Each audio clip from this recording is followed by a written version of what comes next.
Ladies and gentlemen, this is Brian Finifter, Hi, everybody. whose wonderful voice you may recognize from Down in Front, Yeah, Friends in Your Head. yeah. You've done this Geeks, before. years and years before that, but not in a while. Tell us the Yeah. most interesting thing there is to say about you. Uh, oh God. I There's went got to to be something. I can't think of anything. I went to New Zealand recently. Oh, that's cool. Yeah, not even that recently now. February and March, but that was fun. And I did all the Lord of the Rings things. Yeah, I think I remember seeing a picture of you in Hobbiton. Yeah, yes. That's my. So I changed my profile picture, but I know. Wait, that's not even the Shire? No, it wasn't the Shire. It was. What the fuck is Hobbiton? Hobbiton is the Shire. Hobbiton that's is okay, like there. the town. Within like, the Shire. Yeah, it's like if the Hobbiton is North Hollywood, the Shire is Los Angeles. If that makes sense. Yeah. It's like the Hobbiton is the neighborhood To somebody. to somebody. Yeah. uh, so yeah, but my profile picture is actually from the place that they use to film Rohan. So that like the castle keep that's kind of on a rock in the middle of a big field. Yeah. That's where that was, and I still have to go through and go through all of my pictures and everything and actually put them up, even though it was like 6 months ago now. But That's pretty cool. I've never left the country. Really, never. I feel like there's enough stuff to do in America. I don't have to go looking elsewhere. That's too much. Well, I'm I mean, it's interested in certainly- seeing Germany, but I don't think I've been to, certainly not as certainly don't remember going to Germany. I probably was there as a baby or something. But I mean, America is certainly a big and beautiful country. There's plenty to see. I have never seen the America. Hoover Dam, the Grand Canyon, Mount Rushmore, I the only- world's largest ball of twine in Kansas. I only just recently saw the Grand Canyon for the first time, and I haven't seen any of the other ones. I hear it's pretty grand. Like it lives up to its name. It's one of those things like you've seen the Grand Canyon in TV or whatever Stock 1,000 footage times. galore. Yeah, like we've all seen a picture of the Grand Canyon and go, yeah, that's a big canyon. But no Yeah, matter, okay, I guess it's pretty big. yeah, it's big, but nothing that you see can prepare you for the sight of your own eyes. And it's one of those things where it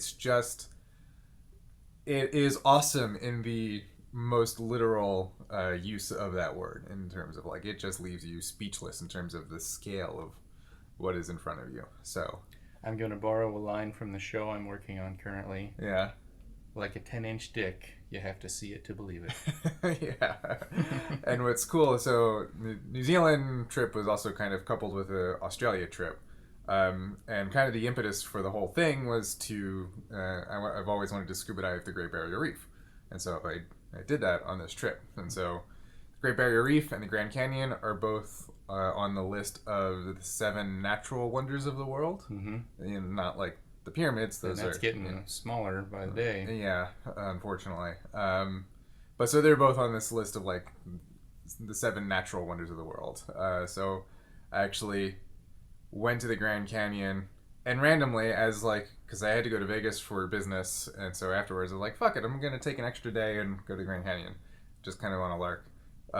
But I did. That's close enough to when I got home from the Australia trip that I saw both of those things within 2 weeks of each other. So, like that was pretty awesome. Yeah.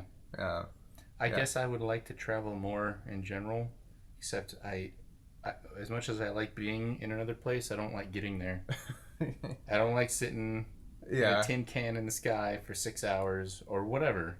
I will say that I was very much dreading the flight to New Zealand, because that was like a 13-hour flight or something. Easily the longest flight. I've been on a lot of planes, a lot of flights, and it was easily the longest. One detail question. Yeah. On that plane, is it one of those like double deckers with a casino and shit and On the way back, it was actually revolving chairs? And I'm such an airplane nerd that so on the way out You're just walking up and down the steps. No, I didn't actually.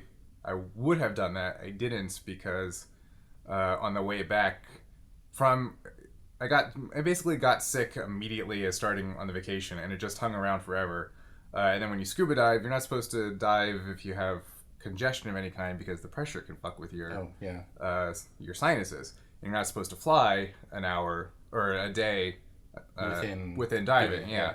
Which we didn't do. We had planned it to do that way, but I still sort of had this thing going on. So in the first 4 hours of the flight on the way back, I had some kind of sinus congestion or something that was just the most interminable torture that I've ever had in my life.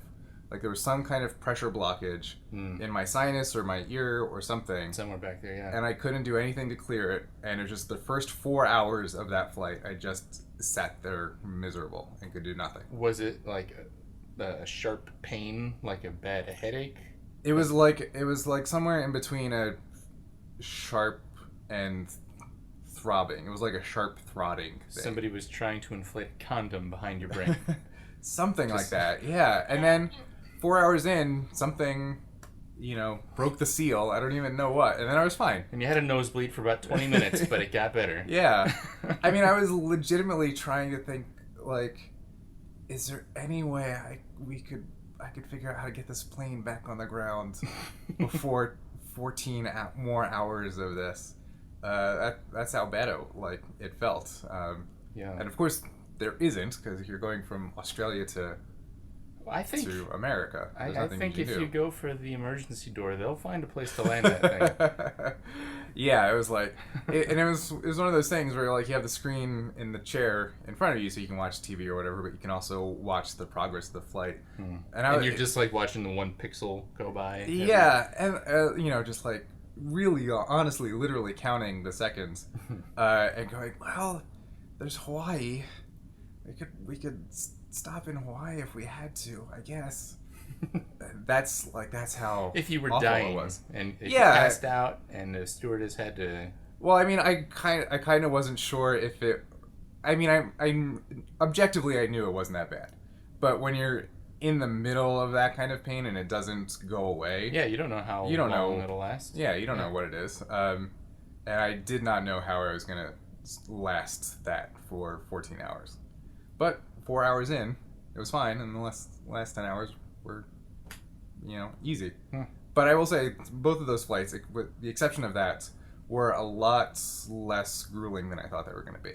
Okay. So that seems like they have ways to keep you entertained. They bring food around. They do. Yeah, you do get meals on flights that long. All of those planes now have the screen in front of you, so you can watch. I watched 4 or 5 movies altogether, and I would have watched more if I didn't have that thing. So like a plane from here to the Midwest somewhere, Chicago. I don't know what the fucking type of plane it would be. A 727? No, it'd be like probably a 37 or 57, or most likely it'd be an A320. The kind of flights that is, like, they cram as many people on as they can. They squeeze the seats closer and closer every year. An international flight, I assume the seats are slightly more comfortable because people are stuck in them for so many hours. There's a little bit more room, yeah. But if you're still in economy, it's not like comparable to going to first class. No, on a not regular at all. flight. Like first class in these planes are like these little fucking stasis pod things that they're just reclining with chairs. 6 degrees of freedom, they can spin around. And it's like you have your own whole little cubicle thing that you can, cocoon yourself in. And those cost quite a bit of money. So, I'm sure. But, well, yeah. Maybe someday when I'm old and frail, I'll be like, I never saw the world. I would definitely. America sucks.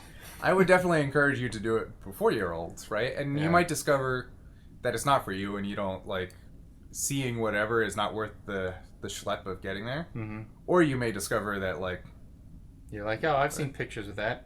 That's fine, yeah. It's not like I get to touch the fucking cuckoo clocks and... Yeah, whatever. Not everybody loves to travel, but you should definitely try and figure out how you feel about it before you're, old and, go on your first trip when you're 65 and be like, oh, shit, I wish I had, wasn't 65 the first time I did this. There's been a lot of those experiences that modern people use to, define their life. I did not live in a dorm for college. I lived with my parents the whole time and commuted on train into the city every day. Wow. So I never got that. Like, when I watch movies, I'm kind of like, gee whiz. I'm nostalgic about a thing I never experienced, basically. And, like, I kind of wish I had gone backpacking through Europe. Maybe I would have been missing a couple organs after that. I don't know. I mean, it's not Mexico. Is your dad Liam Neeson? Because, then you sort of have a little bit of insurance there. No, but he was in the army for a few years. Okay. Back in the So Cold he has War. a particular set of skills. Yeah. Mostly he was like a guard, a gate guard. Okay. So he can sit there and make sure no one passes this arm really well. He can keep a visitor log, like... Nobody's business. Nobody's business. Yeah. I will say, I never really had a desire to backpack across Europe, although I like going to Europe. But having been to New Zealand, I want to go back and not necessarily backpack, but road trip down the length of New Zealand. I would love to do that at some point. Someday, I really hope they pull together and figure out the travel pods from The Fifth Element. Yeah. Where they put everybody to sleep for their, like, however long journey across the galaxy. Yeah. I would do that. I would travel fucking everywhere by plane.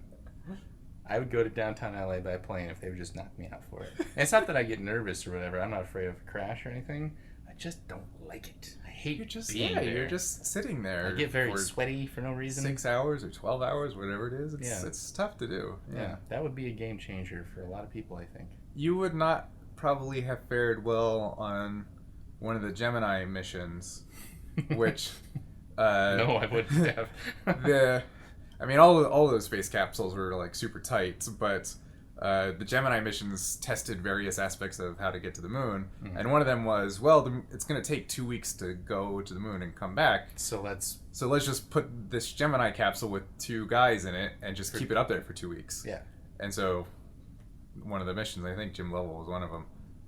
They just fucking sat in a capsule in space for 2 weeks. And I assume that they like did some pre-interviews and tried to find the best people to send up there, and not just be like, hey, you couple of yahoos, you can fly a plane, but you last for 2 weeks in complete isolation? Yeah, they did all this sorts of that screening before you become an astronaut, but yeah. It's been a while since I've seen The Right Stuff. Yeah, that's it. I gotta go back. It's been a while since I've seen it too. Yeah. Well, we started talking about politics, and the movie we're going to be watching here, The Big Short, is not about politics directly, but it came about as a result of the political environment and the economic environment, and it all kind of ties together. So yeah, people are still figuring out what the hell happened and how to fix it, and we're still kind of digging ourselves out of what happened. Yeah, so I am a bit of an economics nerd, and I want to preface everything by saying I have zero formal education in economics. I have zero formal training in anything. I am not an economist. I'm not an economist in any way, shape, or form, other than I'm an asshole who reads some blogs and listens to some podcasts. I haven't even done that in a while. So don't take anything I say as gospel or even an expert. But you heard it here first, folks. Brian Finifter, complete asshole. Yeah. Talking out of his ass. I'm sorry. Do you have a profanity policy? No. Okay, good. All right. I mean, that's gotten me in trouble. My personal policy is like the more the merrier. Okay. All right, good. Have at it. But so yeah, a couple of years ago, I kind of got into armchair economics and have listened to a bunch of podcasts and everything, and so this movie came out a couple years, actually I guess 3 years ago was when I started getting into economics, and this came out 2 years ago. So I think this is a great dramatization of the financial crisis, and I think it's a good jumping off point to talk about some of those things that I like to talk about. And I have not seen it. Okay. It's totally new to me, but I've heard that even if it was all fiction, it's a great movie. Yes. Like, it's technically... Like, the editing is great. Yeah. Way better than you would think it would be for a movie like this. Everything was, like, elevated. The cast is awesome. Everything is just great. And it's one of those things that it's a directed really... by Adam McKay. Yeah. Yeah. So the kind of expert consultant is on this movie is a guy that started the economics podcast that I primarily kind of listened to and got me into it, which is a NPR podcast called Planet Money. And so he was the one that started that podcast, and he's the kind of the consulting expert for this movie. This movie is an accomplishment because what they're dealing with is so... The subject matter they're dealing with is so dry and so complex and opaque, and it's like they're literally talking about spreadsheets. How are you going to make that entertaining? Yeah. How do you dramatize literally Christian Bale opening up spreadsheets and looking at what's inside? And so, so that's a very difficult filmmaking and storytelling challenge, and I think they do a great job. And of course, it's a good illustration of what exactly the fuck we all went through 7 or 8 years ago now, and kind of what it means and the ramifications that we're still kind of facing now. Mm-hmm. So mostly this is just an excuse for me to ramble about economics, because that's what I want to do. Okay, we'll do that after. Okay. First, I should know what the hell we're talking about. Okay. Yeah. Michael, how are you? I found something really interesting. The whole housing market is propped up on these bad loans. They will fail. The housing market is rock solid. It's a time bomb. So Mike Burry, who gets his hair cut at Supercuts and doesn't wear shoes, knows more than Alan Greenspan. Dr. Mike Burry, yes he does. You know what? I'm pissed off. American people are getting screwed by the big banks. And I am getting madder and madder. It's unbelievable. Then this guy walks into my office and says, there's some shady stuff going down. All the banks were having a big old party. A few outsiders saw it when no one else could. The whole world economy might collapse. I'm sure the world's banks have more incentives than greed. you're wrong. No one's paying attention. The banks got greedy, and we can profit off of their stupidity. You want to bet against the banks? I think we're either high or having a stroke. Kind of brilliant. Fraud has never, ever worked. Eventually, things go south. When the hell did we forget all that?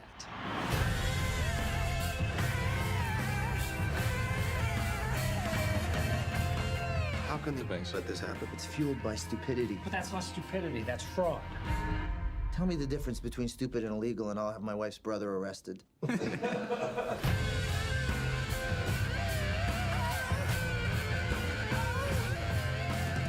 have any idea what you just did? You just bet against the American economy. If you're wrong, you can lose it all. The banks defrauded the American people. Now we can kick them in the teeth. Okay, here we go. You target strippers. With bad loans. And they're all cash rich. I'm not going to be able to refinance. On all my loans? What do you mean, all your loans? I have 5 houses and a condo. Well, so I guess the question is, do you feel like you have a better understanding of the mechanics of what actually happened? Absolutely. And more importantly, the underlying human emotions and story behind it. Yes. Yeah. And I have listened to podcasts in the past. Yeah. Planet Money is one of them. Yeah. So I have gotten a general understanding from other documentaries, things like that. But to see, obviously it's a dramatization, but I don't think that it's entirely just made up. No, the way all the salespeople talk about the shit that they're selling. Oh, yeah. Like, we're packaging this product inside itself. Yeah. We're giving it a funny name so people will buy it. Yep. How isn't that absolute fraud? It is fraud. And the ratings agencies just blatantly, giving ratings that's in exchange for business. That is a clear conflict of interest. Like, that is clearly black and white fraudulent advertising. Yeah. So yeah, it's there is nothing, like I got into, through listening to Planet Money, I got interested in all the mechanics of it. But at the end of the day, this particular event in human history and the dynamics of this at the end of the day, was fraud and false advertising. Yeah, it all comes down to some bank people. I don't even want to use the word banker because it's got a certain connotation. Because it feels like a curse word. I guess I don't feel like the guy who's selling whatever fucking made up thing that they've got. I don't really consider that person a banker the way I consider like the manager of the local bank. Yeah. That guy's banker. And so, well, that's actually a key, not to get into the whole history of it, but that distinction that you just made is actually a really crucial distinction, because basically this, the fundamental kind of core of this is essentially the same that caused the Great Depression. Mm-hmm. And at the time, there was no distinction between the big investment banks like Bear Stearns and Lehman and Goldman Sachs and your neighborhood bank that you would go to get a home loan or a car loan or small business loan. Mm-hmm. And so the two intermingled, and then that's how the one got connected. So when there was a bubble in Wall Street that burst, that pulled the rest of the economy down with it because those two things were interlinked. Yeah. So the money all came from somewhere. Exactly. The big dogs gave to the little dogs, which gave to people. Yeah. And more importantly, it went the other direction too. The big banks, the big dogs made bets using the money of the people on Main Street. Yeah. And so one of the reforms that came out of the Great Depression was what's called the Glass-Steagall Act, which set up a giant wall between those two kinds of banks and said, never the twain shall meet. You either do home loans or you do big investment stuff and you bet big on commodity markets or whatever the hell you want to do. That's fine. And you guys have rules over here for those kind, and you guys have your rules over here for that. And I have heard of that in the news. And yeah, is that still in effect, or have they already thrown it out? No. So what happened? One of the causes, and you know how much of a partisan Democrat I am, but in this case, there's a lot of blame to go around. There's enough blame to go around, including onto Democrats. The Glass-Steagall Act was repealed in the Clinton administration in the 90s because basically everybody got together. The Wall Street successfully lobbied the government, Congress, and everybody. Said, hey, we know what we're doing now. This is an old rule, and it's just kind of holding us back, so get rid of it so we can,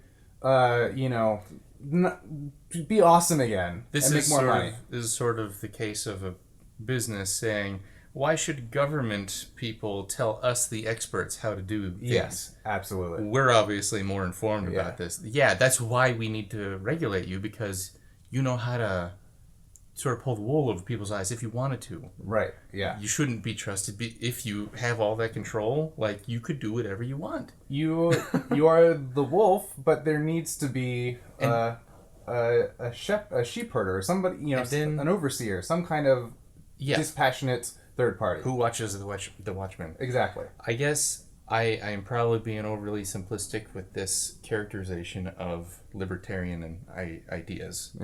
But don't get me started on libertarianism. I don't want to get you started on that whole thing. Yeah. But just this one. Yeah. This one thing, people might say that well, a business would not commit this kind of fraud and treat their customers so poorly, because then those customers will run out of money, and therefore they will run out of customers. It's in the business's best interest to treat everybody fairly with the rules and stuff. Right. But time and time again, the market will take care of that. Right. Is the idea. Yeah. Right. But time and time again, if you give businesses an inch, a lot of them will take that mile. Absolutely. If they find a way to get away with it, and sometimes they get caught or whatever, but they still tried. Absolutely. Never mind my text messages. No worries.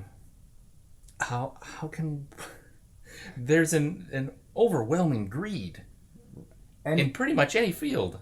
So here's the thing, and not to, I don't want to dive too deep into the economic and philosophical weeds, but the idea behind the quote-unquote free market, and libertarians especially, is the idea that the free market will self-correct and take care of itself, and the best thing for you to do is to stay out of its way and let it do that. And the more extreme of a libertarian you have, the more kind of extreme they hold that that truth to be. But that idea, first of all, it's partly true. It's somewhat true that a free market will self-correct with, but it's true within certain boundaries. And if some things get outside those boundaries, it doesn't work anymore. But that idea is based around something called the efficient market hypothesis, which says that the market will always automatically find the most efficient path, like the path of least resistance, right? The same way a lightning bolt finds automatically the path to the ground. It'll kind of fan out and go, okay, this way. Yeah, the market will automatically, through the efforts of all of the people participating in the market, finds the optimal, most efficient distribution of everything. That idea is built on what's called the rational actor model, which says that human beings... Doesn't account for cheaters. It doesn't, but it's even more fundamental than that.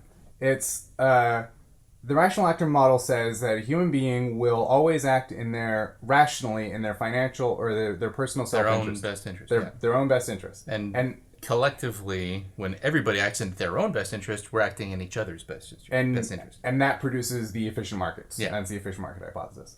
And in this context, we're defining rational kind of narrowly to say that your actions will make sense in kind of a mathematical way that like it maximizes your personal yields given certain variables. Like people have different tolerances for risk, right? Yeah. And so those things will be different. But overall, rational is kind of more narrowly defined than you might use it in everyday conversation. That idea is the bedrock foundation for most of economics as we know it. And it's wrong. It's not true. We know that for a fact now. The Richard Thaler, the economist featured in the movie, the one hanging out with Selena Gomez, they even say, they mark him as, they introduce him as the father of behavioral economics. And that's what behavioral economics is the idea, basically questioning that basic idea and saying, but we don't do that. And again, we're not talking about like, well, I forget my keys and I'm not rational that way. It's so there's a guy, there's actually two scientists who they're psychologists, and one guy has died, but the other guy is still around. He actually won the Nobel Prize in economics for his work in psychology. Mm-hmm. That's how badass this guy is. I actually got to hang out with him. I think I've heard about this guy in Freakonomics podcast. Daniel Kahneman. Yeah. So this guy, Daniel Kahneman, who I've gotten to hang out with, which is awesome.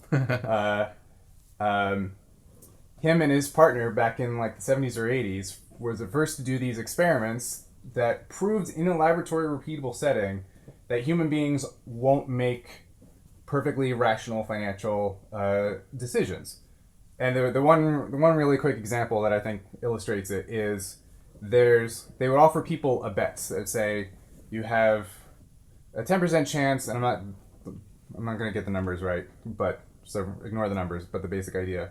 You have a 10% chance of winning $20, or I'm going to give you $20 and you have a 15% chance of losing. I'll give you $30 and you have a 15% chance of losing it, right? Again, ignore the actual numbers, but the point being that those things worked out so that they were mathematically equivalent, right? So mathematically... the odds were the same. You'd end up with the same amount of money in the end. Exactly. That mathematically, there is no difference between those two propositions. But one is presented as a win, and one is presented as a possible loss. Precisely. So it's loss avoidance is what you're describing? It's loss avoidance. And we, as human beings, all of us, have a hardwiring in our brain that causes us to avoid loss or to prioritize avoiding loss over seeking gain. It sort of seems like a safety mechanism. Yeah, it is. You would avoid danger more than you would seek pleasure. There is, there's a whole field of evolutionary psychology which is, more or less a lot of bullshit depending on what exactly you're looking at. But there's a very real principle at work, and it's usually illustrated in the parable of if you're a hunter-gatherer on the African plain and the bush over next to you and your peripheral vision rustles, you have a choice. You can either assume that it's a tiger and jump and be ready to defend yourself, or you can assume that it's the wind and ignore it. And it's rational in that sense and in that context to assume, even more above whatever the actual probability is, that it's a tiger.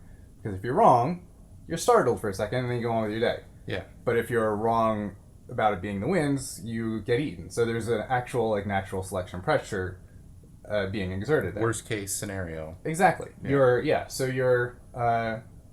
So these biases exist on like a mathematical level, on a hardwired evolutionary level, that we all have them, regardless of black, white, Asian, rich, poor, it's like man, woman. Part of the most basic human part of our the basic brain, fundamental like the reptile wiring. brain. Yeah, it's all in there.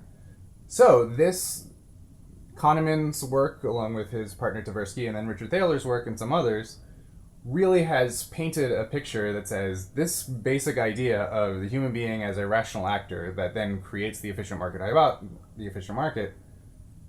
is not true. It's not. And so that's where the opportunities come in. And this is kind of a tangent that we've got into. But that's what I find so frustrating about libertarians and the whole, like, the really diehard free market people is they're really committed to this particular notion that's partly true, because the free market does do what they say it does within certain parameters, right? Inside a certain boundary line. People aren't robots, though, and they won't behave the same way in every situation. Right. And it's like, so they basically, what frustrates me so much and why I end up debating libertarians and Randian objectivists online all the time on Facebook, is because they took this one seed of an idea and they've just put everything onto it. And it's like Paul Ryan, and it's like, man, I hate that kid. If it's like, if I will step in and go, but what about this? And it's like, it's not just my bullshit waving a Bernie Sanders flag or whatever. It's citing actual science and economics and a guy who won the Nobel Prize in economics for this. And I feel like a lot of people go, well, yeah, you can come up with any kind of like real world thing that happened, but we're talking about like what's always going to happen. Yeah. They basically claim it's an outlier every time. Yeah, it's like the No True Scotsman thing. It's like, well, that's not a real example because of X, Y, and Z. And it's my favorite is there's some economists and some people who are like so diehard free market people that there's a debate as to whether bubbles are actually a thing or not. As to like, because a bubble basically, and the way it's depicted here is like, well, when an asset is overvalued to what its actual worth is, that's a bubble. Yeah. And that's because that's like and if it's a small bubble, it's only overvalued by a little bit. Yeah. And it doesn't hurt anybody that much. Right, exactly. But it's still a bubble. And then eventually the bubble pops and the value comes back down to where it should be and all is right with the world. Mm-hmm. There's some economists, there's some free market people that are so dedicated to the free market idea that they go, no, bubbles don't exist by definition, because whatever a price is for a thing, that by definition is its value. Yeah. And it's... But then it's sort of like... But then how people aren't getting together and changing their minds en masse. And how do you defend a situation like the financial crisis and say, yes, those assets were properly valued when what happened? Right. It's, I guess the argument could be made, they were worth that much to the person who paid that much for them, which in this case was another fucking bank. Yeah. With loads of capital to play with. The people who are at the bottom, like the far all the pension end, funds, the pension the funds, Michigan the mortgages, State Employees Fund, everything like that, the real human end of it, not the number side. Yep. They had no say in that. Right. Because they obfuscate and they avoid making things clear. Like this movie says, they come up with stupid names so that you look at it and think, I could never understand that. Yeah. It's all multiple layers of simple things. That's the only way they get complicated, is when they're kind of like stacking shit on top of itself. And one of the... I'm no expert, but I've done a few stock things. Yeah. And I still feel even if I knew it was a sure thing, like the guys in this movie knew, they saw it coming. And they had done all the homework and all the legwork to make sure, right? And right. know. Even if I was in their position, I don't think I don't think I could bring myself to bet on the shorts, to bet against the health of the U.S. economy the way they did. Yeah. Because that alone would make me feel worse. Like it would make me feel Steve worse Carell. than the money would make me feel good. Yeah, I would be like Steve Carell, not knowing what the right thing is there. Right. I would rather bet on the winners, not the losers. Right. But in that case, I mean, which is the morally superior option? Is it to not participate, in which case it's going to happen anyway, and your participation or lack thereof is not going to make a difference. Yeah. Or do you make the bets and you collect all the money and then you try to spend that money to do as much more good wisely than the banks? Yeah, were? to do as much good as in the world as you can. That is an argument. So I think that's what I would do, but I don't know. I still don't know.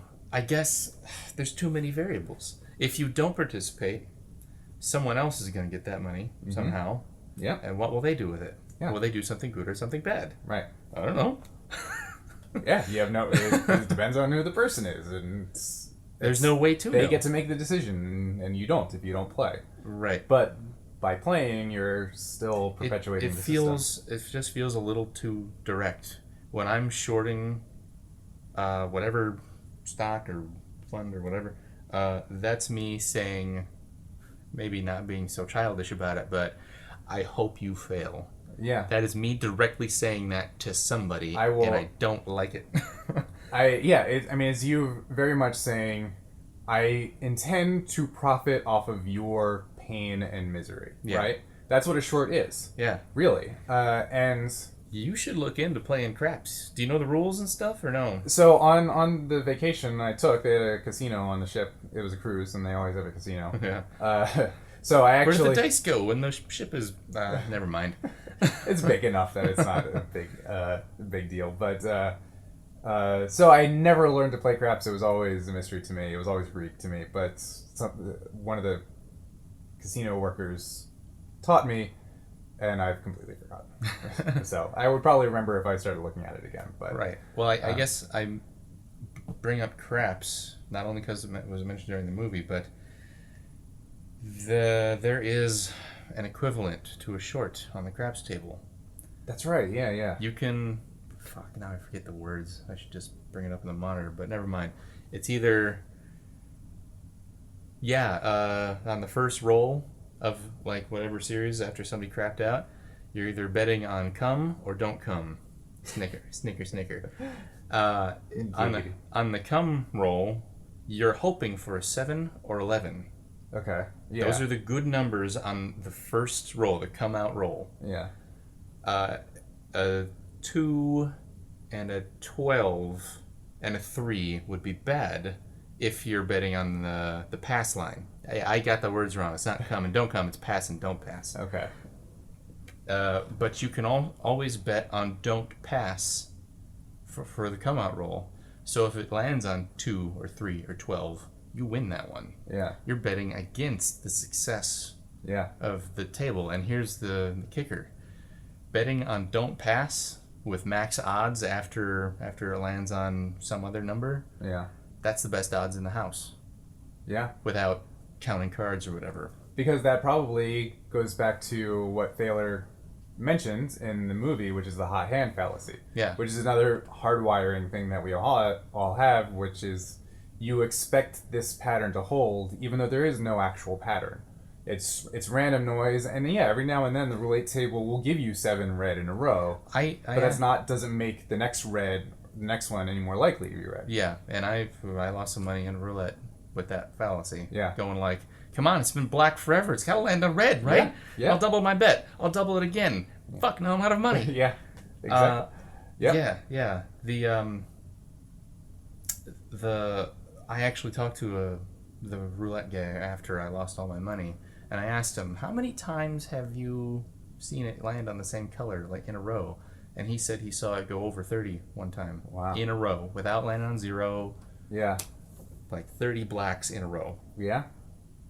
And how do you look at that as a human being and not see a pattern there or something? Yeah, right. But we're there looking is no for pattern. but it's totally random. That's how the casino wins. Our brain, all it is doing its sole purpose, the same way our heart's sole purpose is to pump blood through our body, our brain's purpose as an organ is to find patterns. And it's doing that all day long. And so when the wind rustles the bush leaves in your peripheral vision, it's going, is that a pattern? Is that a tiger pattern? Or is it a wind randomness? Mm-hmm. And again, like we talked about, it's always going to err on the side of it is a tiger versus it's not.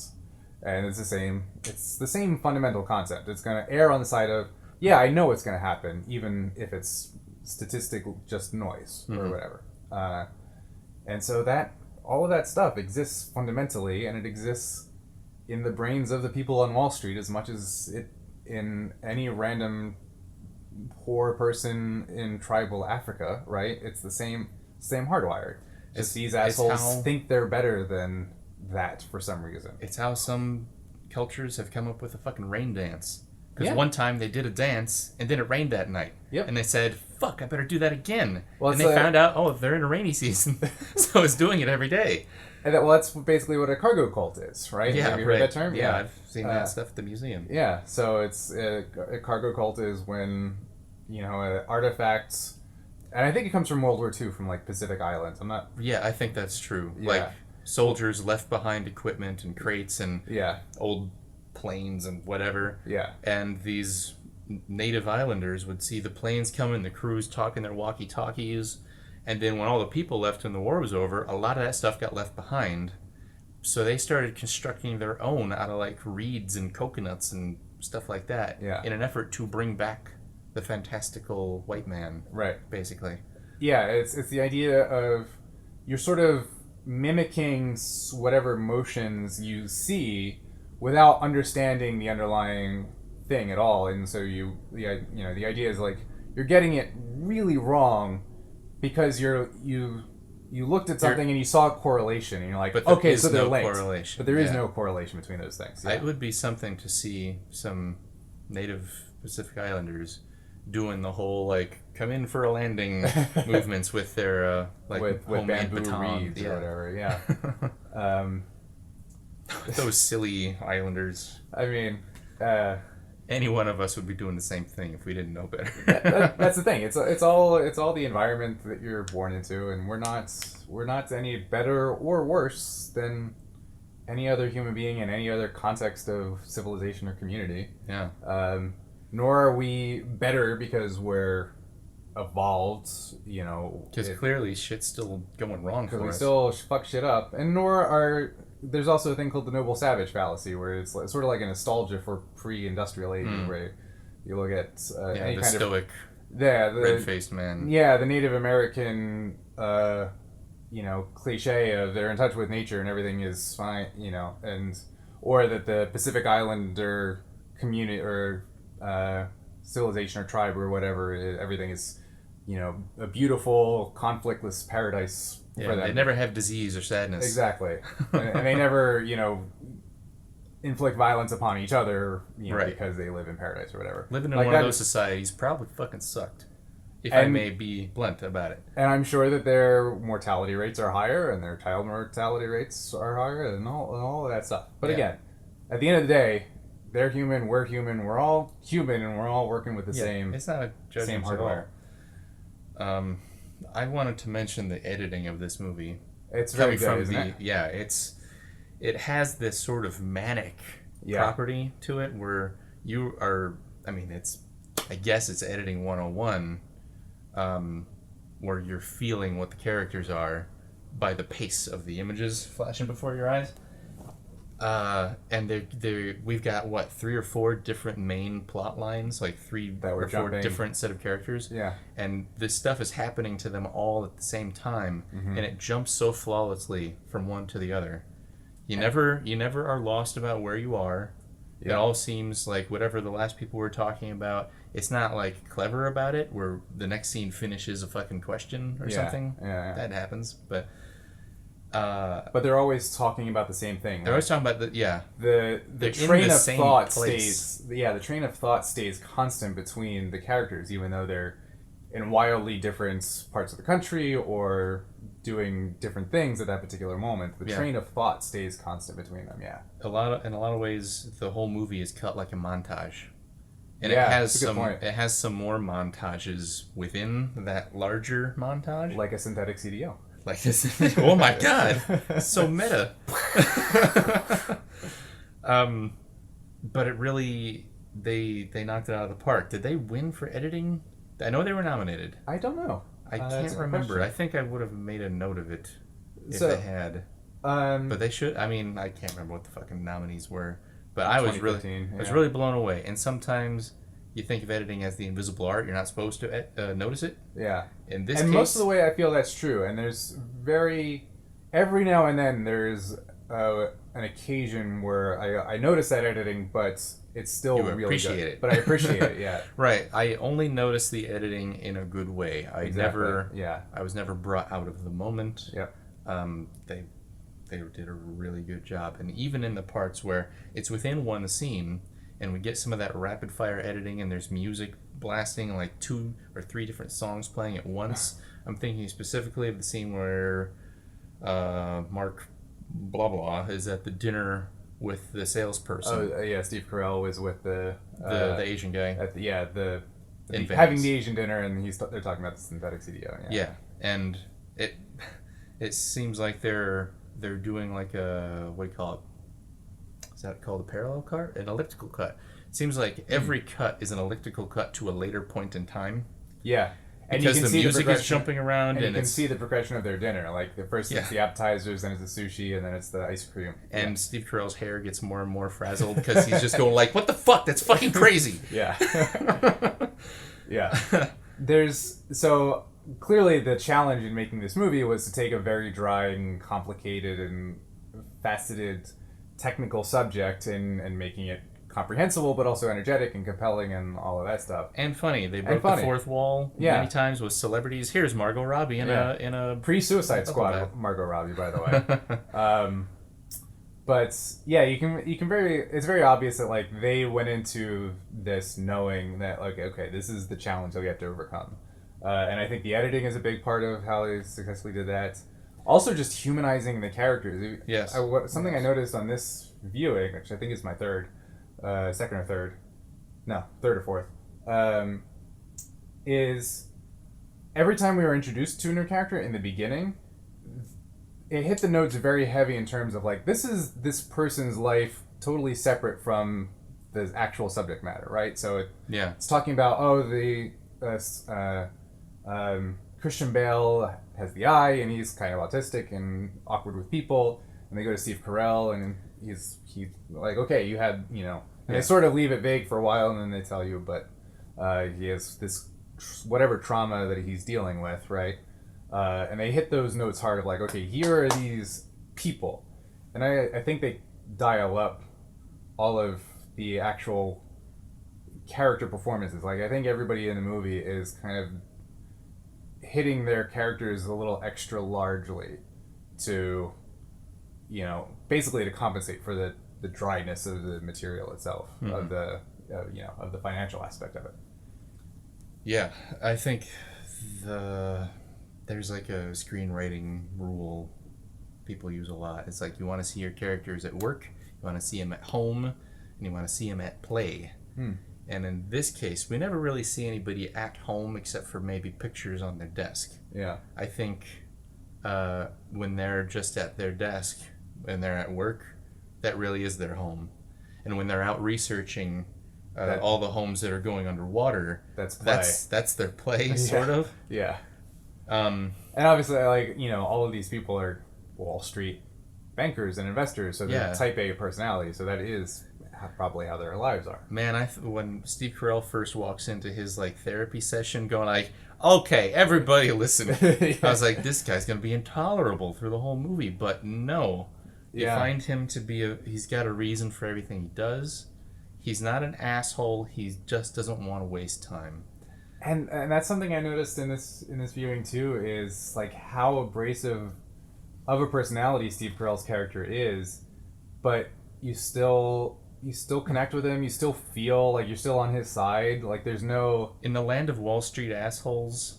He's like kind of your stereotypical. Like you can sort of identify with or you can sort of root for Christian Bale easier because he says, "Oh, I'm just an awkward guy, and he's just got a see fake numbers." eye, and he's a little bit weird. Yeah. But and then the two underdog investor guys, that's easy to get on board with. Right. But Steve Carell is, and it's probably why they cast Steve Carell, to be honest, which is good casting. But he's the very picture of the abrasive, loudmouth, just like, oh fuck this fucking guy, kind of Wall Street personality. But then. He comes with a certain humor, at least. Yeah. People are expecting him to be funny, so you want to laugh instead of going like, oh, fuck this guy. Yeah. And then even what's interesting is, and I guess it's just the way it worked out because it's a real person, but that aspect of it is coupled to the character that has the most sense of morality about the whole thing. He's the only one that really struggles with the actual moral question of it. Yeah, the moral struggle for Christian Bale... I don't even feel it was a struggle exactly, but his dilemma that he's in is he's surrounded by people who want to pull their money out of the fund that's about to pay off big time. Yeah. And basically, he's just being abandoned. Right. And he doesn't know what to do about it because he's not a people person. Yeah. So he feels like progressively more frustrated. So he has no tools to deal with. Yeah. He starts throwing stuff and playing his drums harder. Yeah. But he's like, he's a weird alien in this world. He just works with numbers, and when all the people are upset, he doesn't know what to tell them except, don't worry, this is going to work. Yeah. They want to hear that. And I think my favorite moment of the thing, when it shows him kind of alone in this big office, he's answering, or he's looking at messages on his machine, and there's one angry person going like, I can't believe you're buying stock. It's the lowest it's been in decades. And I'm like, you fucking asshole. That's when you buy stock. When it's cheap. You buy low. You sell high. What the hell is wrong with people? Because people get messages like that every day. And that's the most basic fundamental rule of any kind of investing or trading or anything. And people are still stupid enough to not behave according to that. The very first thing I ever bought on the stock market was a mutual fund, real estate. Guess when? 2006 or 7. Yeah, right around there. Right before the crisis. If you look back on like the day-to-day prices. Yeah. The day I bought this, it was like ING Direct real estate mutual fund.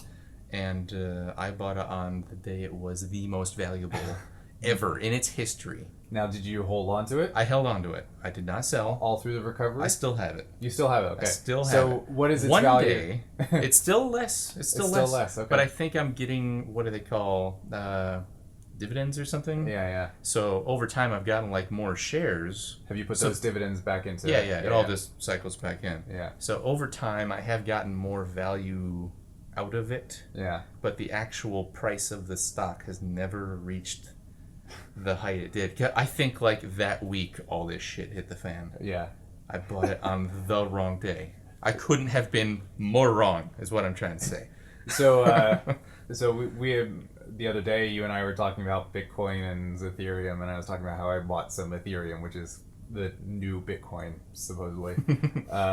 And so I've just been, ever since I started buying it maybe about a month ago now, I've been looking at the price and, tracking the price day to day. And it went through like this huge, I didn't buy it right at the all-time high, but I bought it on its way up, and then it peaked, and then this huge bear market is like, and it's cryptocurrency, so it's super like volatile. It's like not a bond. It's not a stable thing. Because people don't even know what to use it for yet. No, it's because it's all speculation still at this point. But then it went through this huge bear market and lost a ton of value. Anyway, I held through all of that. And then today I was like, I'm going to try trading just a little bit. Like, I'm going to take 5 of them and trade a little and try to, make a little bit back by timing the market a little bit. Mm-hmm. Not working? Because it sank. Like, yesterday it was last night it was at like 220 something. And then this morning I woke up and it was like 209 or something. So it's like, oh, okay, I'm gonna sell some and it's still going to go down. And, I'm going to buy more when it's at like 180 or whatever. Mm-hmm. And so I sort of did that. And then I was like, then I took it back to where I basically didn't make any money, and then I did it again. And as soon as I did that again, it immediately started shooting up. Like I did like $199 or something, and then it's like $203, $204, $206, $207, like. So we'll see what it is when I get home tonight. But I have a little bit of Bitcoin. I have like $115 worth of Bitcoin now. So that's like 1/10 of a Bitcoin. Yeah, now. Actually, when I bought it, 1/5 or 1/20 of a Bitcoin. When I bought it, I think it was at like $230 per Bitcoin. Yeah. And I bought only $100 worth, so it was like, less than half a Bitcoin. And recently it shot up over 1,000. Yep. And like 3,000. I did think like, well, I could turn like that. Basically made my then $70 worth of Bitcoin worth the 115 it is now. Yeah. Because I had like spent some to buy into like a mining thing to get more. But those don't pay off for very long. So technically I've made like a 7% return because I've only had it a couple of years. $15 over 2 years. Yeah. $7 each year. Percentage wise, that's fine. I should just like wash my hands of it, but it's such a small amount of money, I'm just gonna leave it alone. One day it could be worth $10,000 for a Bitcoin. That's the thing is like with that stuff nobody knows, and if you look up the question of max theoretical value of one Bitcoin or whatever on the internet, there's no ceiling. Yeah, there's no ceiling. People are like $10,000, $100,000, like it could be $100,000. Yeah, maybe potentially. So as long as people keep using it for non-illegal shit, or maybe even illegal shit. Yeah, who knows? There's a market still. There is a market, yeah, and Ethereum supposedly, and I won't pretend like I know the details, but Ethereum is supposed to be even better. Yeah. So. More capable. But yeah, we're not rational when we do these things. No. Like not in a scientific sense, we're not rational. The only strategy, maybe you can inform because you have looked into this a lot more than I have. My current strategy is just to hold everything long term. Yeah. Everything. That is what you're supposed to do, right? Like if I got a particularly good one, like sell it off before I hit a year to avoid taxes. Yeah. That's all I know. Like if it's made 100% in a year. Well, you actually want to hold on to it more than a year, right? Because it's the losers you want to get rid of before then, right? Yeah, because there's short-term capital gains and long-term capital gains. And short-term is for traders. Yeah, right? That's a higher rate. Yeah, people who are day trading. Yeah. And that's a higher rate. And then long-term capital gains is for little old ladies with pension funds that like put money in for 30 years and then take it out for retirement. Yeah. And so that's a different capital gains rate. That's mainly what I do. I have like a Vanguard index fund. So whatever the stock market as a whole is doing, that's what my index fund is doing. Yeah. Over time, it generally goes up. I could have some bad years coming up sooner than I think. we're due for some kind of correction. And that's and that's the thing that everybody points to is that, well, long term, I think the Dow Jones has an average annual return over the past 80 years of like 7% or something, right? Like on average. But if you're looking for that every year, not going to happen. Yeah, obviously 2007 is going to be a different average than 2017. And 2008 and 2009 were way above the curve. Yeah. Because they were correcting for that huge loss. Yeah, the correction, it didn't really start until like 2009 or 10. Yeah. I think. Somewhere in there. Because that was the Great Recession, right? Or I should say the Great Recession that we lived through. It was the Great One. Yeah, well, it was the Great Recession. The emphasis is on the wrong syllable. As opposed to the Great Depression. And so that's the other thing. With the Planet Money, the reason I got into it is because I was working this shitty job in this inventory room and I had nothing to do all day, and so I would just listen to podcasts. So I started listening to Planet Money, and then I ran out of episodes, so I was like, fuck it, I'll go back and listen from the beginning. Sure. And it just so happens that they started that podcast right before the financial crisis started. So their first episode is some random thing about China and the future of China or whatever. And the second episode is, hey, there's something weird is going on in the markets. What's going on? Let's talk about it. And the third episode is, hey, this weird thing is still going on.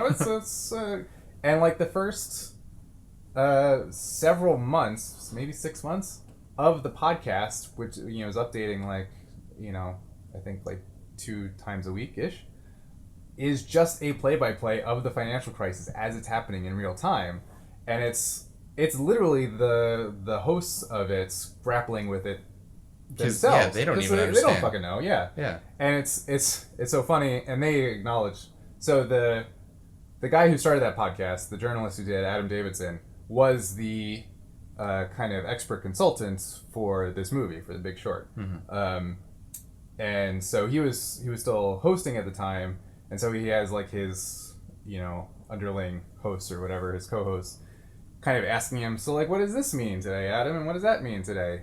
And it's funny because there's a lot of episodes early on where he's like, yeah, that's a thing that happened, but I don't think it's a big deal, and things will be back to normal the next week or whatever. And then next week shows up and it's even worse. And it's like, okay. And so they get to a point where, and this is the thing that I don't think most people remember in the general public about this financial crisis, and I certainly didn't appreciate it until I listened to this podcast, is that we really did come very close to the whole system just grinding to a halt. The way they talk about, like in the third act of this movie, when Steve Carell has that realization of, oh my God, and then Brad Pitt talks about all of this, and you see the look on it's not everybody's funny. faces. We shouldn't be celebrating about making some money, and people are gonna die. And the scale of it, the way that Christian Bale and Steve Carell and all the characters are surprised. Like, these are the people that knew what was coming, and they were still surprised by the scale of it, right? Yeah.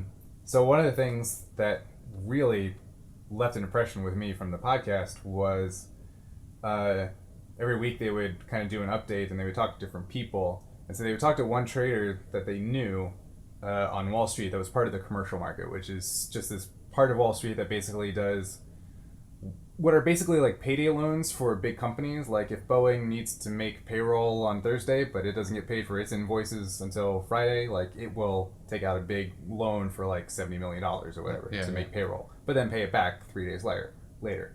And so that's like a piece of our economy that nobody knows about, but is actually like the grease of our economy, right? Because there's all that money and all these huge corporations going back and forth every single day, tens and tens of millions of dollars for in each trade, in each loan.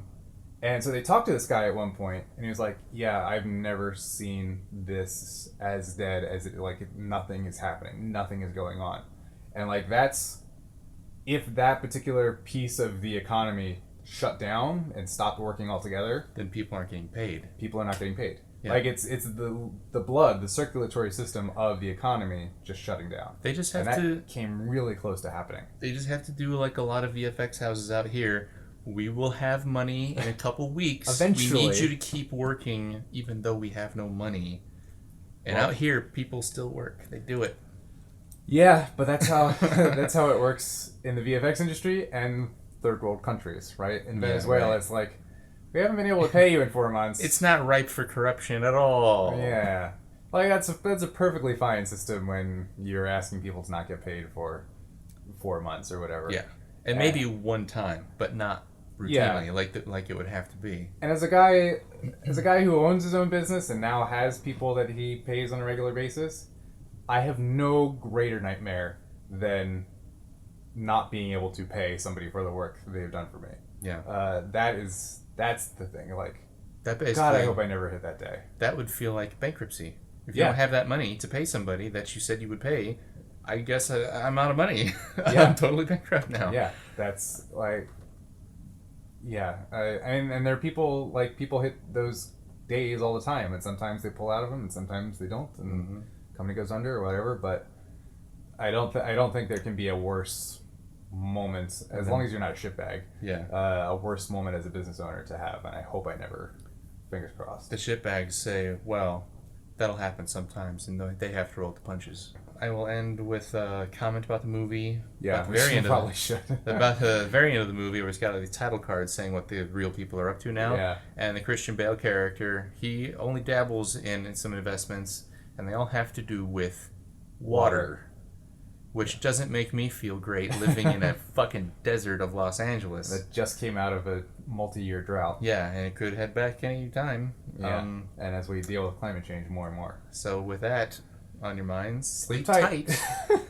All right, thanks for listening, guys. Thank you, guys. Until next time.